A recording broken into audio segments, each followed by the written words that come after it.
Okay, so the other course I'm going to review is a course called Chalk Mountain, which is also a slope 123 course, and it is roughly 15-20 minute drive north up 101 past the Morro Bay exit, which I believe for Chalk Mountain it was 218A, and for something like that, either Morro Bay was 218 and then you had to take this other road out about 15 minutes and go up the mountain.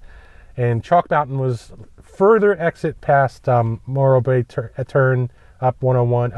It's up that climb up the mountain past Morro Bay, and then you get off at, oddly enough, a road called Santa Barbara Avenue to go to Chalk Mountain. It's like two turns, one turn to the north and another turn east. You go to the end of the road and you're there at the park. Now this, I have to say, I don't want to get too excited. I just want to blow the whole story. That was a really good course. I plain and simply have to say that they may have had the same slope. They may have both been about 6,800 yards. But the difference between these two courses is night and day. I have never in my life ever seen a course that was better than this course, yet only rated slope 123 from the back tees. I mean, it's truly underrated in terms of the slope rating. This was a hard course. The thing about it is, it wasn't a long course on the front side. The front side and back side, almost two different courses, literally. So I got to play it on a Monday. I got out there. I had some stuff to take care of in the morning out in Santa Maria, so I still had to drive from Santa Maria at like 1:30 out to this course. Got there at 2:30, and stopped there. On the way there, I had to get some stuff at this convenience store, and I would definitely recommend that you stop at the Packy store that's on the road coming from Chalk Mountain. There's a big Packy store there. It's got gas pumps and everything. They have really nice deals on a barbecue chicken. I picked up a 3-pack of barbecue chicken and something to drink, and went out there. And the funny thing about this course is it's a county course. Okay, I don't know if we call it a muni. It's a county course, and the clubhouse / dining area they have like a separate restaurant bar in this place. It's a nice one too. It's not a tiny little scrubby place like you see in a lot of munis. It was a nice one. The club's course is a nice course. Clubhouse is a nice course. They didn't have GPS in the carts, but I think it was $40 to play there at 2 o'clock on Monday. You know, it was like, you know, how could you not play this course? I would say this: if you're passing through that part, go through Pimlico Beach north. I talked about playing a course almost just south of Pimlico Beach. I forgot what the Crescent Ridge or something like that, which was not a bad course. It wasn't shit, okay? But I have not played a course out here that was as good as this course was.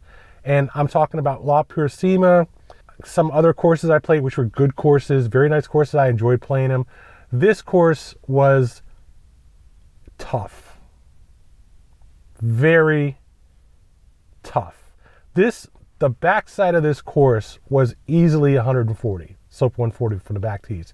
It was a tough course. The front side was a little challenging, but not really tough. And I would say mainly it was challenging because of the wind as much as the uphill. And it had a lot of verticality. It had slope. It had wind, doglegs. The first hole was almost insane, and then the 10th hole was the same as the first hole, except it was even tighter than the first hole was. First hole, you take this Z path down 500 and some odd yards to get to the green, but you have to go right from the tees, then left down the hill and up and past all these trees, and had real trees, not some nonsense evergreens or some weird California. These are real trees, East Coast trees that were down there, and it was without a question a tough first hole, without question. The second, third, fourth, kind of normal. Fifth, normal. Sixth, normal. follow the course map and so forth. They did have a nice course map in the back of the course scorecard. And the distances were normal distances, and it had verticality, and the greens had a fair amount of action. It's always sloping one way or the other, and the putts, while they weren't easy, they weren't super hard, but they were definitely not easy. Greens were a little bit on the thick side, so it was a little slower than playing at Morro Beach as I'd played before, so I had to adjust my speed for that. But lots of elevated greens and sand traps, gardeted greens and stuff like that. And the first side was a decent course. Okay, I was happy enough to play it that alone. I was happy enough to get out there and play it. Then the backside. The backside has putting green, driving range, and the 10th tee box. The 10th tee box is just to the right of the putting green, which is why I take so many pictures of it. And then next to the putting green was, on the other side of the putting green, was the driving range. So the fence for the driving range was OB for the 10th tee box. And when I played it, I got there at the back tees at about 4 o'clock. And there were about 25 people on the driving range and another 5 people on the putting green. So I'm sitting there playing I mean, you want to talk about, pressure. It's been a while since I played a course with that many people standing next to the tee box watching me play. And trust me, it was not easy. So anyway, the backside was, I would say, it was probably, if not the best course I've ever played. I can't say it's better than Bethpage Black. I mean, Bethpage Black is just an awesome course. The worst thing about Bethpage Black is it's not just tough. It is a very nice course. It's not the world's best course. I'm not going to say it's as nice as, say, Torrey Pines, the backside of Torrey Pines South, or even Torrey Pines North. Or there's a lot of really nice courses out there. Can't say it was the best course I've ever played, but for $40, it was awesome. It's the 10th hole, again, tight, tough, challenging. The 11th, a prototypical shot where you've got a creek running along one side of the fairway, and then you've got this sloping wasteoid stuff going on the left, and you're hitting out from under trees, and it was just, into the wind. Okay, how are you going to put the ball in play without putting it into the creek? Sure enough, 2 shots into the creek. It was just nice. And the other benefit was there was almost nobody back there. Like the front side, I had to follow these group of 4 around the front side, and on the back side, I think there was one group of 4 that was finishing when I played the 11th hole, tee shot. They were on what I think is number 15, and the green is right next to the tee box for number 11. So they went on up the hill to the, no, there was 14 and then 15 tee box at the top of the hill. That's a par 3, which is in and of itself a story. So I hit my tee shot on 11 and put it into the creek, and hit another tee shot and put it into the creek, slightly better, but still in the creek. Marched up. There's a guy up there, looking for balls. And I'm like going, Jesus, I saw you on the front side. No, he's on the back side too. And it's kind of overlapping. There's parts of the front side that are next to parts of the back and so forth. But I can only tell you the back side of the course is tough, and it is awesome at the same time. And it is really good if you've played that course once before, because some of the shots, like I said, the first tee, the 10th tee, the 12th tee, especially, is one of those mountain course shots that you kind of need to have played it before to know how to play it. But on the 12th one, you basically want to stay out in the center of the fairway, maybe near the fence, take a chance on that, but you don't want to go to the little left, because if you go left and you go long past the big tree that's down there where the 150-yard stake is, it just drops off to the left, just goes poof. Instead of a cliff uphill, it suddenly changes to a cliff downhill on the left side past that tree, and it's just waste on that whole side. So the interesting thing is, you hit towards the 150 marker, you play down there, it actually, you get a 45-degree drop down the hill. There's a creek down past at the bottom, but that's about 100 yards, maybe 75 yards from the green, and you kind of have to work pretty hard to get into that creek from the tee box. But the main thing is don't cheat the left side of the hole, because if you do, you're probably going to hit off the left side cliff past that big tree where the 150 marker is. This is one of those cases where I probably should mark out what's going on there, but I'll have to just warn you there. Then you have a nice shot, over that creek to the green, and there's a nice little 8-iron shot there from down below that 150 marker.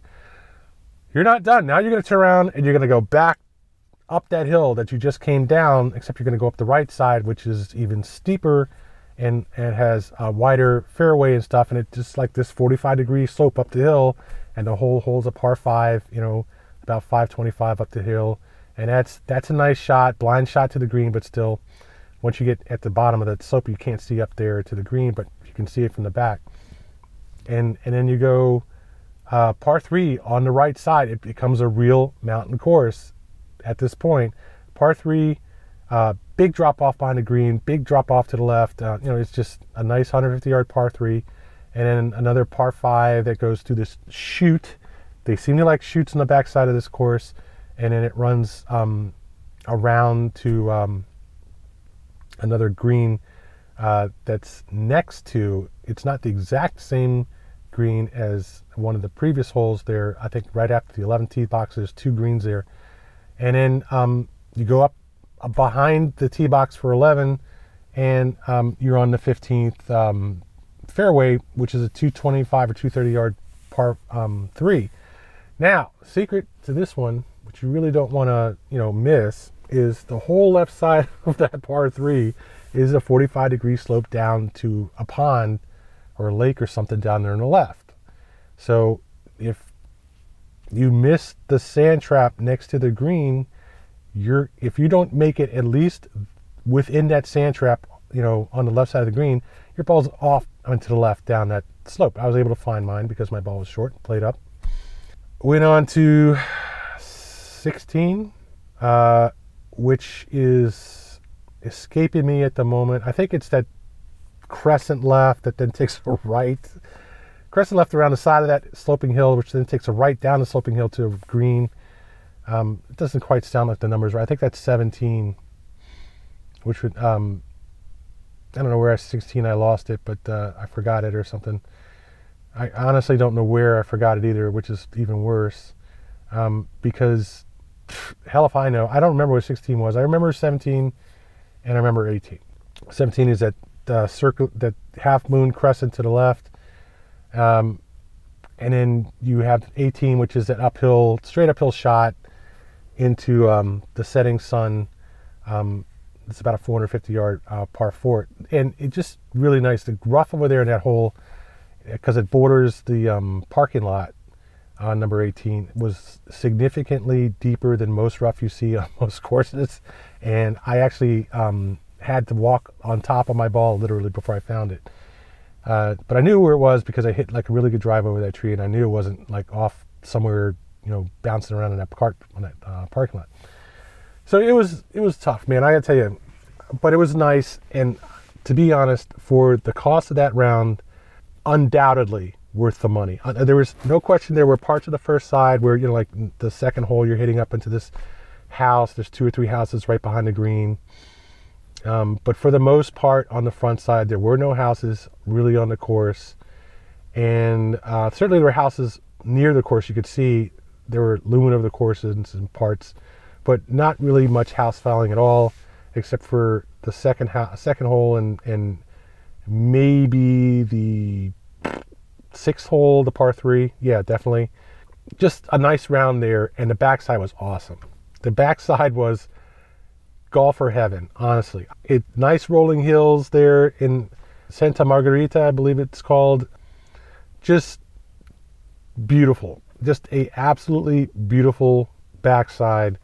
And the only thing I regret about that course was having to play that 10th tee shot right next to the clubhouse with like 40 kids running around there and some after school golf kind of thing they had going. Other than that, man, it was phenomenal. I'm so glad that I actually played it, and so glad that I played it during the week. The weather was just beautiful, just, you know, blue sky, like, you know, off the scale blue, you know, really nice. It was just a nice, although I wasn't in the best shape to play that second course because I usually don't play 2 days in a row. But this was an exception, and it was definitely worth the time, the trouble, and the money. Awesome, awesome, awesome. I have to recommend it. And I think that if the front side had been more like the back side, I would definitely give it an A. But the front side was a little bit too mundane. It was nice, but it wasn't anything, you know, awesome. It was good. Definitely B-star material. But the combination of the two, I'd have to give it a B+. It was very good, but not quite consistent enough to get an A.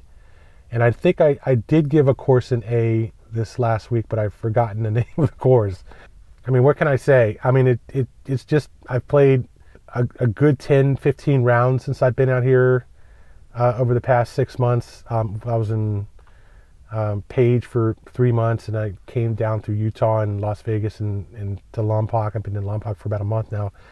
I played a lot of golf this past 6 months, and I'm very happy that I got in some good courses on the West Coast.